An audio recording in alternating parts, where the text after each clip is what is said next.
So I don't know who needs to hear this, but I was very tempted to be super discouraged by a sudden turn of events. I have had a lot of things going well this past week or just today even, and then suddenly certain things just went haywire and it just went just the opposite direction. And I was sitting there and immediately I just was like, oh my goodness, I can't believe this is happening.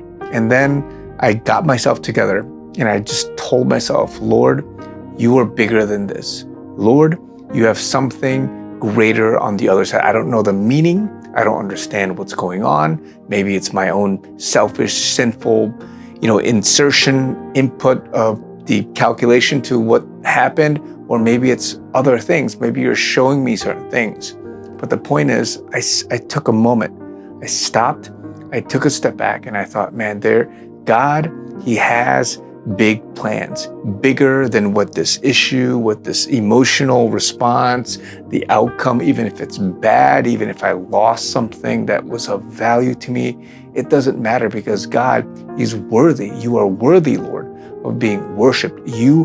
We have a fixation on you, and anything else in this world, even if it doesn't work out, even if He didn't create the universe to begin with, we should be content with that. Even as I'm reminded right now, Jonah was angry in chapter 4, the end of the book, where God had allowed this plant to kind of come over him, to give him shade.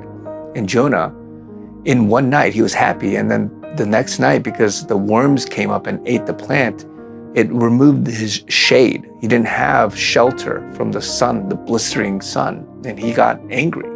And God asked him, do you have any right to be angry? And so I'm sitting here, even with my inefficiencies, my mistakes, and just all these things.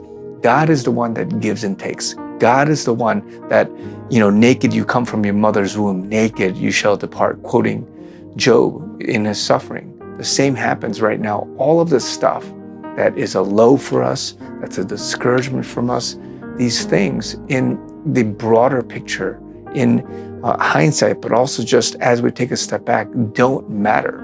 But at the same time, God cares for all of the details. He cares for every little inch of anything that happens in life. He's a sorrowful God. He's a happy, joyful God. He has emotions in a sense, but God, He cares for these things. But at the same time, if you have perspective, if you take a step back, if you pause, if you gather yourself, you don't react in a negative, in a sinful way with anger, with frustration, with jealousy, with all these things, then you can be in a better position to move forward from that, whether it's to learn from it, to move on, whether it's to ignore it and to pivot somewhere else, or whatever the lesson is that God is teaching you. He deserves the fixation, the glory, the perspective that we should be fixated on Him, but at the same time, trust it and surrender it and allow Him to work through that. He can repay. He can make up for lost time. He can allow things to come back out of nowhere if you lost something. He can multiply things quickly. He can fix. He can repair certain things. He can allow His grace and His mercy to come on that situation, on that relationship, on that life, on that career, whatever the issue is. And for us to sit there, to be discouraged, to be anxious, to be downtrodden, if you have these things, God says, don't worry, do not worry, do not be anxious. Don't have this reaction. Allow God to work through it. Take a step back, remove your emotion, look at it objectively and say, you know what, Lord, I trust you. I surrender it all to you. And Lord, you can multiply, you can make this work out for my own good. All these things work together for my benefit, for my good, especially if we are children of God that are entrusted. We surrender it to Him. God has a good plan for your life. And even if it doesn't work out the way you want it to, He can allow things to work out in due course the way that He wants it to for you. So it could be tangibly, it could be materialistic things that is different from what you thought, or you can simply sit there and say, you know what, your grace is sufficient for me. Whatever happens in this life, I know you have something else for me, which is eternity in heaven, in being with you in your presence. That's what I want. So in this life, it's short. It's going to go like that. And then we have eternity with him. So why is it that we're so frustrated, discouraged, downtrodden with this little one thing? It doesn't make sense. But at the same time, God cares, and he's going to work through it.